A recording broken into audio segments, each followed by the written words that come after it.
Hello friends, இன்றைக்கி நம்ம hotel style puri masala செய்ய போகிறோம். கோதுமை மாவில் கொஞ்சமாக தண்ணியும் 2 ஸ்பூன் எண்ணெய் சேர்த்து நல்லா பிசைஞ்சு எடுத்து வச்சுருங்க. உருளைக்கிழங்க குக்கரில் வேக வச்சுருக்கேன். மசாலுக்கு தேவையான வெங்காயம் பச்சை மிளகாவையும் கட் பண்ணி எடுத்துக்கலாம். இந்த மாதிரி நீள நீளமாக கட் பண்ணிவிட்டு எடுத்துக்கோங்க.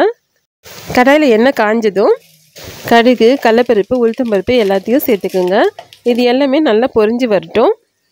இதில் நீள நீளமாக நறுக்குன பெரிய வெங்காயம் சேர்த்துக்குங்க.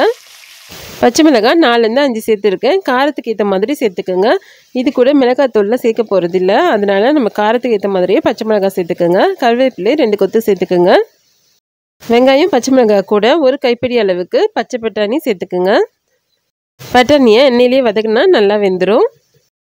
முக்கால்வாசி வதங்கினதும் பொடியாக நறுக்கின 2 தக்காளி சேர்த்துக்கோங்க.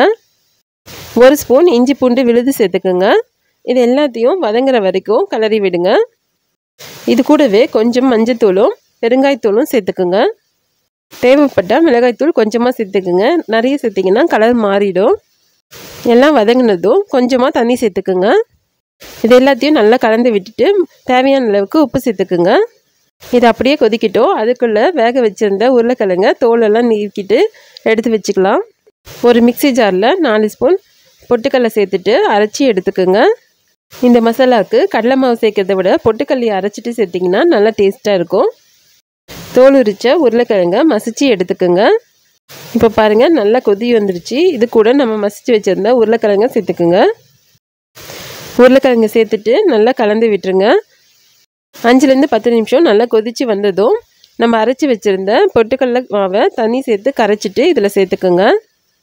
மாவு சேர்த்து அடுத்த செகண்டே கிளறி விடுங்க, இல்லைன்னா ரொம்ப திக்காயிடும்.